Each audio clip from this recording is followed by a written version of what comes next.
What's going on, guys? Welcome back to another Diablo Immortal video. Happy Friday. Hope you guys are all doing well. Inside of the game today, the only new thing that dropped is Conqueror. It's a returning game mode that you guys could play if you want to, but since that's all that's happened inside of the game, I decided to bring it on over here to Reddit so we can kind of go through what people are talking about, what kind of jokes are going on from Diablo Immortal, what kind of issues people are seeing. We'll kind of scroll through it together. I like to do this from time to time, and to be honest with you, it's been a minute since we've come on over here to Reddit. We're going to have a nice cozy day in the office with a little bit of a coffee, a little bit of a Reddit, and a little bit more of a casual video. Hope you guys have a great day. So the first thing that we see right here is give the Demon Hunter a pet hunting dog essence as a permanent summon.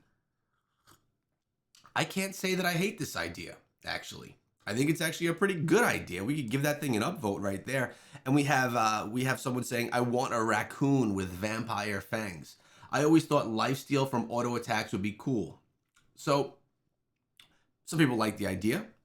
I think the Demon Hunter could use a little bit of a bump, a little bit of a dog going along with them. I think could be a fun one. So I don't hate that idea. All right, we got someone that's having an issue with the map. Let's dive into this one real quick. Just dropped 8 hours ago. Hi, anyone encountering this issue? I encountered it a few times now. The map got bugged and you can't access it from the top right corner or M button on a PC client. It is so annoying, especially when you're doing a Terra Rift. Anyone got any way to fix it other than leaving a game and rejoining?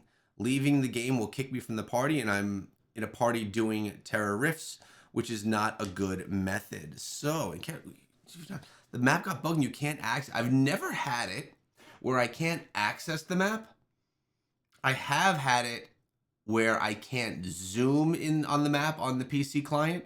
Even using the scroll on the mouse, sometimes I'm not able to zoom in or zoom out to see where I'm supposed to go. That can get pretty frustrating. But I never had an issue where I couldn't click into the map. Let's see. Try going to settings, display, I think, which switch to windowed mode, and then you could switch back to full screen. It's actually a good idea. That's actually a good idea. Rather than resetting the game, losing your party, jump on in, switch to windowed, switch back to full screen, and then maybe that will work. That's actually something I'll try if I ever have any map issues myself as well. Good. What do we have here? Imagine getting the same perk and thinking it can't get worse. So this guy has slow resistance increased by 6%, and his new attribute at the reforge is also slow resistance increased by 6%. You know, I've done a lot of reforging. I've never had the exact same attribute come that I already had. Like, that's literally exactly the same, even with the percentage as well. So yeah, as the least back says, which one do you keep, the old one or the new one? That's funny. Remove essence transfer loyalty cap. Now, I typically have an issue with the loyalty cap when I use a lot of my mysterious legendary items, and I'll pop like 100 of them, and then I try to turn in the essences, and I lose my loyalty. That's frustrating. Let's see what they have to say. Essence transfer loyalty bonus is a cap of 100 essence extractions per week. Why? And how long will these devs finally listen to our feedback? I will say they listen to some of our feedback, not to all of it. It's been 10 months since someone asked about it, maybe even longer, I don't know. And we had several updates already, and yet nothing has changed. Why on earth would you put a weekly cap on it? Adding an essence is great, but that would result in bigger pool of essences, which you have to shuffle through and grind just to get the essence we want and we didn't have. This loyalty bonus feature could help with that, and somebody with a big brain thought, let's put a weekly cap on it so players. Okay, so this actually brings up a bigger topic about these essences, right? There's a couple of ways that we could talk about this. First, I'm going to talk about it as me as a content creator.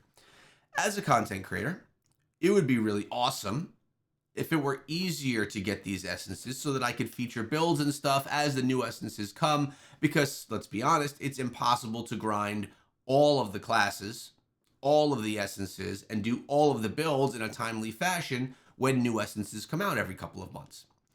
I'm able to do it with my main class that I'm running, right? But to be able to have to class change every 2 or 3 days, get all the essences and do another build and do another video, it's not realistic. So what we have to do is we lean on some of our community members, people that are playing as a wizard, people that are playing as a necromancer, some friends from the community that have those builds put together. I could feature their builds, and that's how we kind of get around that type of a thing. The problem is, though, a lot bigger than that. This is not a content creator problem. I was just kind of bringing you into my my world of this. But essences as a whole, we love new essences, right? New essences allow us to diversify our builds. Like right now, I'm able to use Demoralize, which I never would use with my Barbarian, but now we have a nice Demoralize farming build and even a big DPS build for the Barbarian because this new essence that dropped. That's great. But with 6 new essences, and I have all of my other essences, I've probably farmed, I don't know, 50 to 75 essences since the update, maybe more. And I'm still missing that one piece that I need. I mean, this is the same story that everyone has. The one essence that you need, it seems to be that last one that you get, even if it takes months to get it, right? So I don't, and as you get more essences available, it dilutes the chances of you getting the essences that you want because there's more. And when one drops, the odds of getting the one that you need are smaller because the number of essences are larger available. So there's a few things that could be done. One, you know how they do the gem exclusion pool for legendary gems when you run Elder Rifts? They could put a system into play where they have you exclude essences. Maybe you could exclude, if they've brought, let's say they've brought 10 updates with new essences. If we could exclude 10 from each piece of gear, I could exclude 10 essences from my headpiece, 10 essences from my chest piece, 10 essences from my shoulders, 10 essences from my legs. And essentially, at the end of the day, I would be excluding 60 essences, bringing us back to the original start of the game when there were much less essences and your odds were much higher. So an essence exclusion pool of some sort could be helpful. And then as we get more essences, we could exclude more essences from the drops. This would very much give you better odds to get those new essences. Now, I don't know if they're going to put it in an essence exclusion pool. If they did, I could almost guarantee it wouldn't be 10 per gear slot. Maybe it'd be 1 or 2 per gear slot. This is something I've never heard Blizzard talk about. Just to be clear, this literally just came out of my head right now. I think it would be a good idea. Another way around this is to fix the loyalty bonus cap. Because if you can only do 100 essences per week, which let's be honest, guys, for 99% of players, that is many more essences than they're ever going to get in a week. So this is definitely a first world Diablo Immortal player problem. People that really, our top upper echelon of players. But if we got a loyalty bonus cap of 100, if they just took the cap away, and then people wanted to grind all day and all night to get those essences, sure, I don't think that there needs to be a cap. I think that the cap is a little bit, it's niching it down. So I would either say removing the cap would be one way of fixing things, because then you get your loyalty bonus and then you can get any legendary piece of gear that you want, right? So that's one way of doing it. It's going to require a lot of grind. You could potentially have to reach the cap of 100 6 times to get all the new essences, which is a lot if you get the worst luck and none of the drops actually come through, which some will. Or we can do an essence exclusion and keep the cap, and then you could have a little bit from both worlds. So just 2 different ways of looking at it right there. Yeah, I'm fine with either one of those. What do you guys think about that? Essence exclusion or remove the cap? All right, what do we have? Weird glitch. Pretty sure this is how a race starts. Let's see what he says, right? It shows right here.